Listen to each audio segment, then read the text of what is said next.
দেখেছেন মহারাজ কত ধান?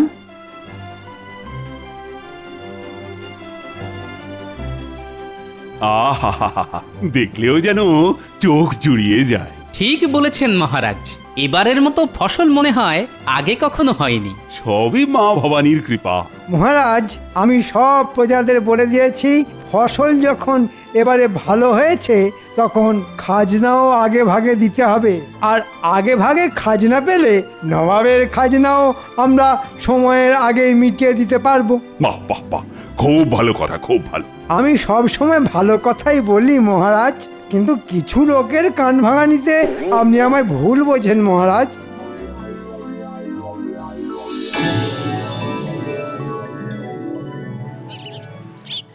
আচ্ছা গোপাল, বলো তো এটা কি ফুলের গাছ? এ ফুল গাছের কোনো নাম নেই মহারাজ, কেননা এ গাছ পথের ধারে বেড়ে ওঠা বুনো ফুলের গাছ। এ হতেই পারে না, গাছ আছে অথচ গাছের নাম নেই। আসলে তুমি জানো না তাই বলছো। আজ তাহলে একটা কথা বলি, গোপাল অনেক কিছুই জানে না মহারাজ, কিন্তু এমন একটা ভাব করে যেন কতই না জানে। যতদূর মনে হচ্ছে এটা হচ্ছে গোকুল ফুলের গাছ। গোকুল ফুল? মহারাজ, গোকুল নামে পিঠে হয় শুনেছি, কিন্তু গোকুল ফুল না না, এটা আমার জানার মধ্যে পড়ে না মহারাজ। জানবে কি করে? তুমি তো আসলে ঘেঁচু জানো। আমি ঘেঁচু জানলে আপনিও মানকচু জানেন। কি এত বড় কথা, আমি মানকচু জানি? দেখেছেন মহারাজ, গোপালের আস্পর্ধাটা একবার দেখেছেন? আপনাকে মান কচু বলে অপমান করলো। এই গোপাল, তুমি তুমি আমার সামনে থেকে দূর হয়ে যাও তো। তোমার মুখ আর দেখতে চাই না আমি। তার মানে চাকরি থেকে তাড়িয়ে দিচ্ছেন? সে তুমি যা মনে করো তাই চাও। একটু ভোরকে দিয়ে যাচাই করে দেখি। ঠিক আছে, চলে যাচ্ছি। জানেন তো, বর্ধমান রাজা কিন্তু আমাকে নেবার জন্য হাত ধুয়ে বসে আছে। তাহলে যাই, বর্ধমানেই চলে যাই। হ্যাঁ হ্যাঁ, যাও যাও। কি ভাবছো তোমাকে ছাড়া কৃষ্ণনগর অন্ধকার? গোপাল সত্যি সত্যি বর্তমানে চলে গেলে তো খুব মুশকিল। মন্ত্রী, আমায় কথা বলতে দাও। শোনো গোপাল, চাকরি থেকে তাড়িয়ে দেবার কথা আসছে না, তবে মুখ দেখবো না যখন বলেছি, তখন কাল থেকে আগামী 3 মাস তোমার মুখ আমি দেখবো না। এই 3 মাস তুমি ঘরে বসেই মাইনে পাবে। বাবা, ঘরে বসেই মাইনে? তবে হ্যাঁ, ভালো ফসল হওয়ার জন্য আমি যে সকলকে মাইনে বাড়িয়ে দেবার কথা বলেছিলাম, তুমি কিন্তু সেটা পাবে না। শুনলে তো গোপাল, এবছর তোমার মাইনে আর বাড়বে না। এই হলো বাচালতার শাস্তি, বুঝলে? বাংলায় একটা কথা আছে জানেন তো, মানুষে দিলে কুলোয় না, আর ওপরওয়ালা দিলে ফুরোয় না। মহারাজ যতই দিন না কেন, তাতে আমাদের কারোরই ভালোভাবে চলে না। হ্যাঁ, কিন্তু ওপরওয়ালা দিলে সারা জীবন ফুরোবে না। আমি তাহলে চলি মহারাজ। হ্যাঁ হ্যাঁ, যাও, তুমি এখন আসতে পারো।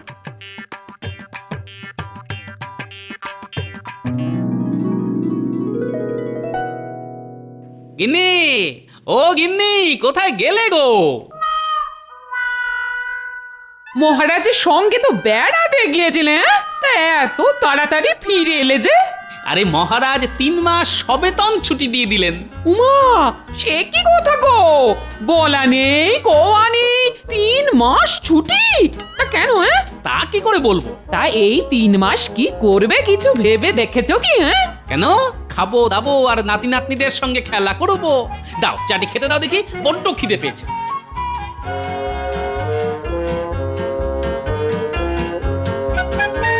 মহারাজ শুধু মধু ছুটি দিয়ে দিলেন, নিশ্চয়ই এর মধ্যে কোনো রহস্য আছে। কি জানি বাবা, এতদিন ঘর করেও মানুষটাকে ঠিক বুঝে উঠতে পারলাম না। ধুর।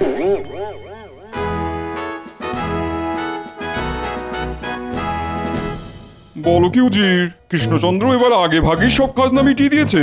তাহলে আর বলছি কি জাহাপানা, শুনলাম এবছর কৃষ্ণনগরে আশাতিরিক্ত ফসল ফলেছে, আর তাতেই কৃষ্ণচন্দ্রের এত লাফালাফি। সে তুমি যাই বলো না কেন, আমার অধীনস্থ সব রাজাদের মধ্যে ওই তো সর্বপ্রথম খাজনা পাঠালো। হ্যাঁ, তা পাঠালো, কিন্তু সেটা তো নিয়ম মাফিক। কিন্তু ভেবে দেখুন জাহাপানা, কৃষ্ণচন্দ্র কিন্তু একবারের জন্যও আপনাকে জানালো না যে তার রাজ্যের অতিরিক্ত ফসল ফলার কথা। বলুন বলুন, এটা কি অন্যায় নয় বলুন? হ্যাঁ হ্যাঁ হ্যাঁ হ্যাঁ, এটা খুব অন্যায়। আচ্ছা উজির, এই অন্যায়ের জন্য ওকে কি শাস্তি দেওয়া যায় বলো তো? আইন মাফিক তেমন তো কোনো শাস্তি দেওয়া যায় না হুজুর। তাহলে? তবে ওকে মোক্ষম রকম প্যাঁচে ফেলে, মানে ঘুরিয়ে উত্তম রকমের শাস্তি দেওয়া যায়। তাহলে আর দেরি করছো কেন? মাথা খেলিয়ে এক্ষুনি একটা মোক্ষম রকমের প্যাঁচ বের করে ফেলো। আমাকে তাহলে একটা দিন সময় দিন জাহাপানা, কালকেই এমন একটা প্যাঁচের কথা বলবো না, হাজার চেষ্টা করেও কৃষ্ণচন্দ্র সেই প্যাঁচ কেটে বেরোতে পারবে না। কৃষ্ণচন্দ্রকে নিয়ে আমার সমস্যা নেই, কিন্তু ভয় তো গোপালকে নিয়ে। ও যদি প্যাঁচ কেটে দেয়? এবার আর সেটি হবে না, দেখবেন গোপালও কেমন দাঁত ছড়কুটে পড়বে। বাবা বাবা বাবা বাবা বাবা, বহুত খুব বহুত খুব বহুত খুব। তাহলে যত তাড়াতাড়ি পারো প্যাঁচ মারো, প্যাঁচ, বুঝলে?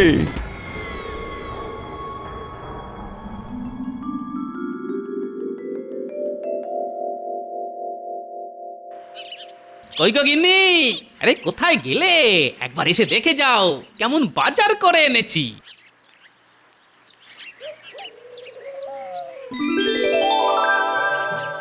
মা গো মা, কোথায় যাবো গো? ইপটে বুড়ো আজ হাত খুলে কত বাজার করে এনেছে গো। এই দেখো দেখো দেখো, থলি ভর্তি আনাজপাতি আর পাক্কা 100 ওজনের একটা ইলিশ। জমিয়ে রাখো তো, আজ নাতি নাতনিদের নিয়ে একেবারে জমিয়ে খাবো। আমরা তাহলে এখন কি খেলবো দাদু? ডাঙ্গুলি না কুমির ডাঙ্গা? ডাঙ্গুলি না কুমির ডাঙ্গা। ডাঙ্গুলি না না ডাঙ্গুলি ডাঙ্গুলি কুমির ডাঙ্গা বলছি না, ডাঙ্গুলি। আহা, আস্তে আস্তে, ওরে বাবা, আর চেঁচিয়ে কানের পোকা বের করে দিস না তো।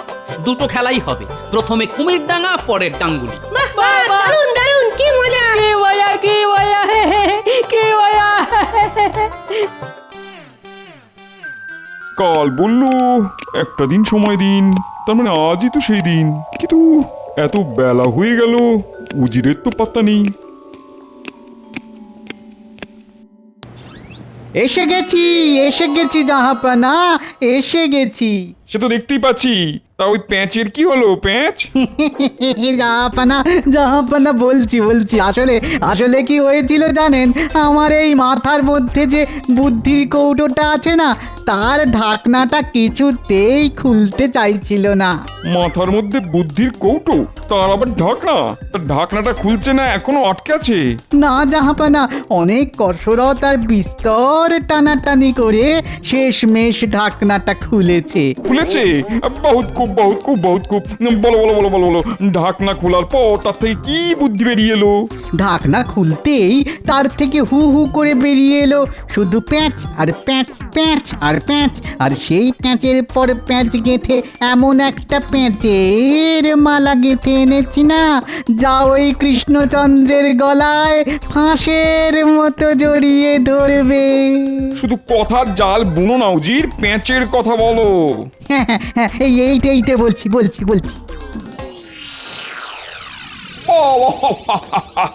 বহুত খুব বহুত খুব বহুত খুব। সত্যি উজির, তোমার পেটে পেটে তুড়ি তুড়ি তুড়ি, মাথার মধ্যে এত পেঁচ। তবে আমি হলপ করে বলতে পারি, কৃষ্ণচন্দ্র তো কোন ছাড় খোদ গোপাল অবধি এই প্যাঁচ কেটে বেরোতে পারবে না। তাহলে নিয়ে এসো কাগজ কলম, এক্ষুনি আমার নামে পত্র লিখে কৃষ্ণনগরে পাঠাও। উড়িয়ে দাও কৃষ্ণচন্দ্রের চোখের ঘুম।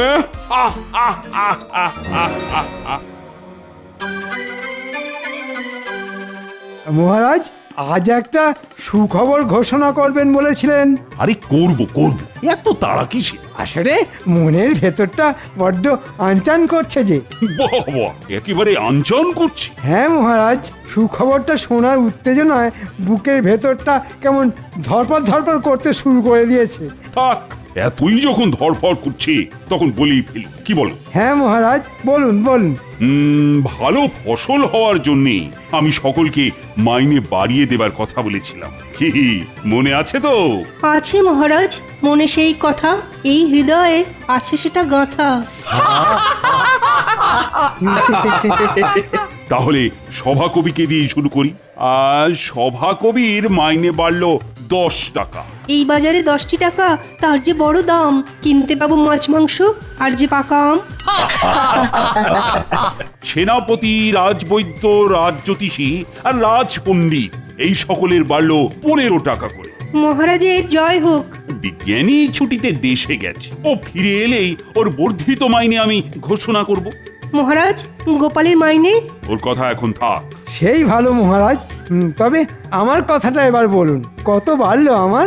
আর তুমি যেহেতু মন্ত্রী, তাই তোমার মাইনে একটু বেশি বাড়বে। তোমার মাইনে বাড়লো 20 টাকা। এ মা, মাত্র 20? কেন, আপনি কি ভেবেছিলেন মাইনে বাড়বে ঝুড়ি ঝুড়ি? এই তোমার থামা তো, থামা। সব কথায় কেবল হ্যাঁ হ্যাঁ করে হাসা। মহারাজ কৃষ্ণচন্দ্রের জয় হোক। আরে নবাবের দুধ যে, তা বলো কি খবর? নবাব এই পত্রখানি পাঠিয়েছেন।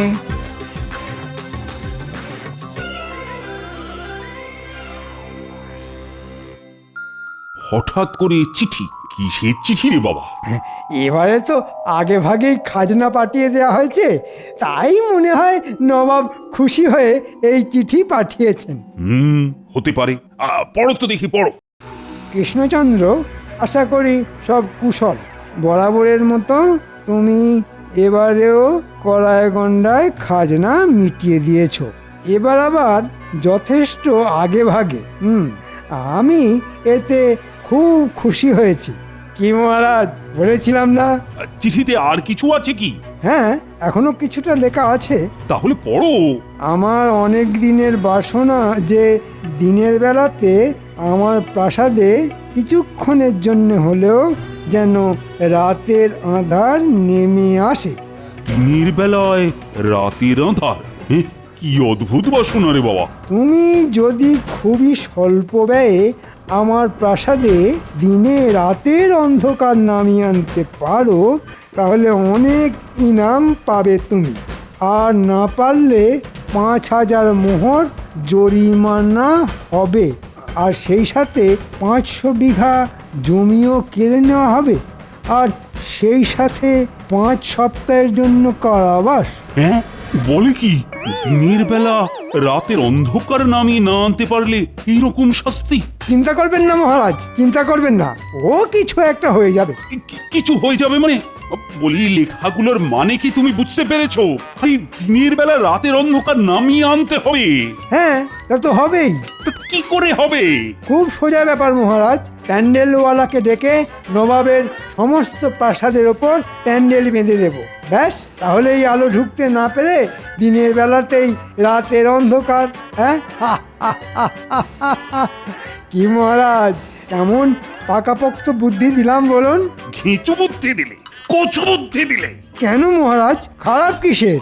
বলি, নবাবের প্রাসাদের আয়তন আর উচ্চতা ভেবে দেখেছো? বিশাল ওই প্রাসাদকে প্যান্ডেল দিয়ে ঢাকতে গেলে ভিটে মাটি না চাঁটি হয়ে যাবে। আমার মাথায় একটা বুদ্ধি এসেছে। তাই না? তা বলো শুনি। জঙ্গল থেকে ওই বড় বড় বট ও অশ্বত্থ ইত্যাদি গাছ নিয়ে গিয়ে ওই নবাবের প্রাসাদের চারপাশে বসিয়ে দেবো। ব্যাস, আলো ঢুকতে না পেরে দিনের বেলাতেও রাতের অন্ধকার নেমে আসবে প্রাসাদে। তোমার মুন্ডু আসবে। কেন মহারাজ? গাছ দিয়ে প্রাসাদের ধারগুলো না হয় ঢাকলে, কিন্তু প্রাসাদের মাথাটা ঢাকবে কি করে? তা মাথা দিয়ে আলো ঢুকবে না। হ্যাঁ, ওই মাথার কথা তো খেয়াল ছিল না। ঠিকই তো। বিপদের সময় তো কোনো কিছুরই খেয়াল থাকে না তোমাদের। অপদার্থের দল সব। যাও যাও, সকলে বাড়ি যাও তো, আজকের মতো রাজসভা বন্ধ। ও হ্যাঁ, যতদিন না নবাবের এই ঝামেলার ফয়সালা হচ্ছে, ততদিন কিন্তু কারো মাইনে আর বাড়ছে না। যা হয়ে গেল।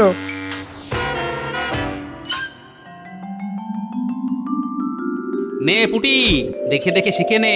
ঝোলের আলু হবে লম্বা, আর ডালনার আলু হবে ডুমো ডুমো।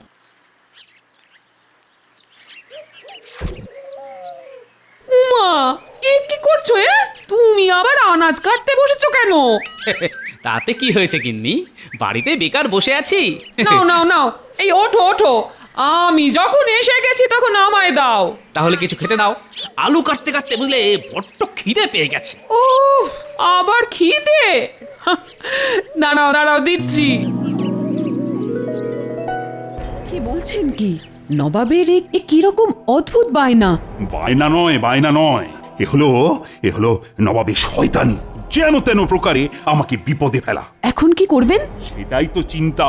একবার গোপালকে ডেকে পাঠালে হয় না? গোপাল? না রানী, তা হয় না। আমি 3 মাস ওর মুখ দেখবো না বলে দিয়েছি। কিন্তু গোপাল ছাড়া এ বিপদে আর বাঁচাবে কে? ঠিক আছে, ব্যাপারটা আমার উপর ছেড়ে দিন। জানি না কিভাবে এই বিপদ থেকে পরিত্রাণ পাবো। উফ, কেন যে গোপালের মুখ দেখবো না বলে ফোন করে বসলাম। উফ।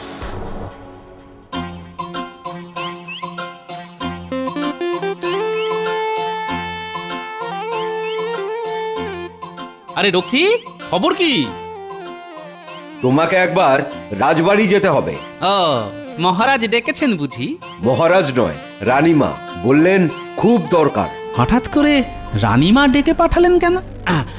ঠিক আছে, তুমি যাও, আমি মুড়িটা খেয়েই আসছি।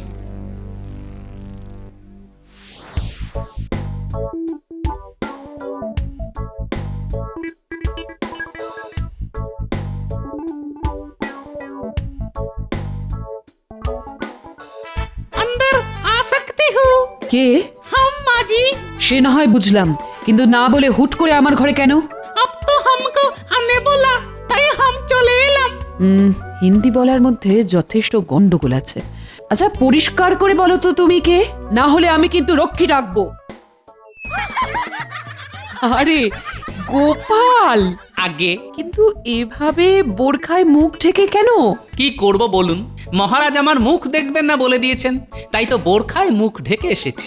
মুখোমুখি হলে যদি আবার তাড়িয়ে দেন। কিচ্ছু দেবেন না। শোনো গোপাল, বড় বিপদে পড়ে তোমায় ডেকেছি গোপাল। দিনের বেলা রাতের অন্ধকার, বাবা এবার তো বড় চিন্তার কথা। চিন্তা বলে চিন্তায় তোমাদের মহারাজের খাওয়া ঘুম সব বন্ধ হয়ে গেছে।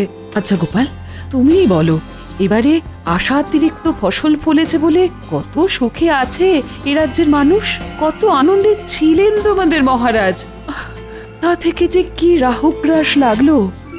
কি বললেন? রাহুগ্রাস? ঠিক আছে, আমি দেখছি।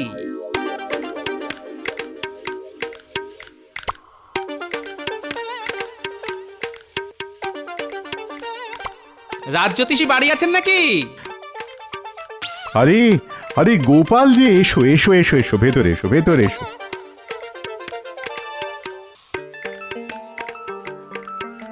একটা বিশেষ প্রয়োজনে আপনার কাছে এসেছি। বলো।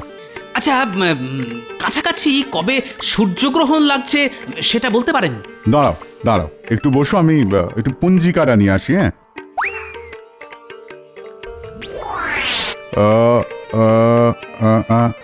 আরে সামনেই তো। কবে?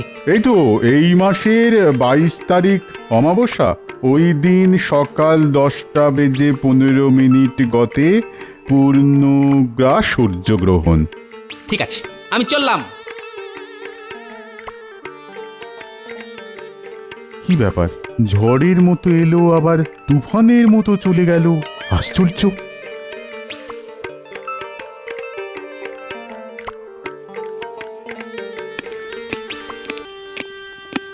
গোপাল, আমি আমার কথা ফিরিয়ে নিচ্ছি। তোমার কাছে আমি ক্ষমা প্রার্থী। আমাকে বিপদের হাত থেকে রক্ষা করো গোপাল। রানীমা পেয়ে গেছি। পেয়ে গেছো? হ্যাঁ, শুনছেন মহারাজ, গোপাল উপায় পেয়ে গেছে। কি উপায় পেয়েছো শুনি গোপাল? এখন কিছু বলবো না, ভেলকি যা দেখাবো তা একেবারে নবাবের প্রাসাদে গিয়ে। আপনি শুধু নবাবকে জানিয়ে দিন এই মাসের 22 তারিখ আমরা মুর্শিদাবাদ যাচ্ছি।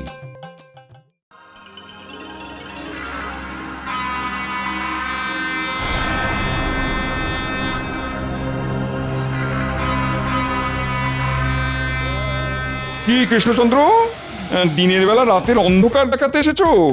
তা সাজ সরঞ্জাম কোথায়? আছে হুজুর, সব ব্যবস্থা আছে, সময় এলেই দেখতে পাবেন। দেখতে পেলেই ভালো, আর তা না হলে কৃষ্ণচন্দ্র আর কৃষ্ণনগরে ফিরে যেতে পারবে না, সোজা গিয়ে ঢুকবে আমার কারাগারে। পুরো 5 সপ্তাহের জন্যে। জানি না গোপাল যে কি করবে।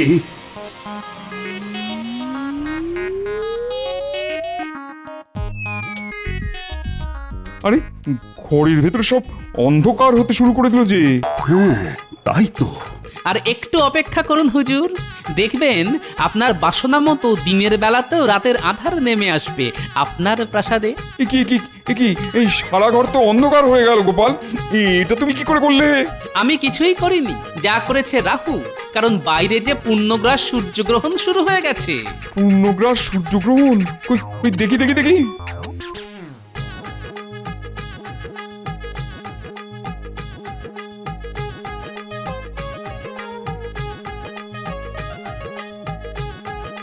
উজির, আজ যে পূর্ণগ্রাস সূর্যগ্রহণ, তুমি এটা জানতে না? মানে সূর্যগ্রহণের ব্যাপারটা তো ঠিক মাথায় ছিল না। কি জাহাপনা, আপনার বাসনা পূর্ণ করে দিলাম তো। না, তুমি কি করে পূর্ণ করলে? সূর্যগ্রহণ তো একটা স্বাভাবিক ব্যাপার। মানছি আপনার কথা, কিন্তু আপনার অস্বাভাবিক বাসনাকে চরিতার্থ করতে প্রকৃতির স্বাভাবিক ব্যাপারটাই যথেষ্ট নয় কি? তার উপর স্বল্প ব্যয়ে শুধু না, একেবারে বিনামূল্যে। তোমাদের বোকা বানাতে চেয়েছিলাম, কিন্তু গোপাল তুমি তো দেখছি আমাকে পুরোপুরি বেকুব বানিয়ে দিলে। উজির, আজ্ঞা করুন জাহাপানা। দুটো কাজ করতে হবে তোমায়। প্রথমত কৃষ্ণচন্দ্রের জন্য ইনাম নিয়ে এসো, 5,000 মোহর আর 500 বিঘা জমির দলিল। আর দ্বিতীয় কাজ? এরপর দূর হয়ে যাবে আমার চোখের সামনে থেকে। বারবার তোমার বুদ্ধিতে চলে গোপালের কাছে আমি পদে পদে হেরেছি। কি দাঁড়িয়ে আছো কেন? যাও। কৃষ্ণচন্দ্র, গোপালকে আমায় দিয়ে দাও। ওর মতন বিচক্ষণ বুদ্ধিমান যদি আমি পেতাম। সেটা কি করে সম্ভব জামাপনা? গোপাল যে আমার প্রাণ, প্রাণ চলে গেলে আমি বাঁচবো কি করে? ওর মাইনে বাড়বে না বলেছিলাম, এখন তো দেখছি মাইনেটা দ্বিগুণ করে দিতে হবে। যাক, কথাটা শুনো কান জুড়লো। শুধু মন্ত্রী মশাই যদি শুনতে পেত। বেড়ে বলেছো গোপাল, হ্যাঁ?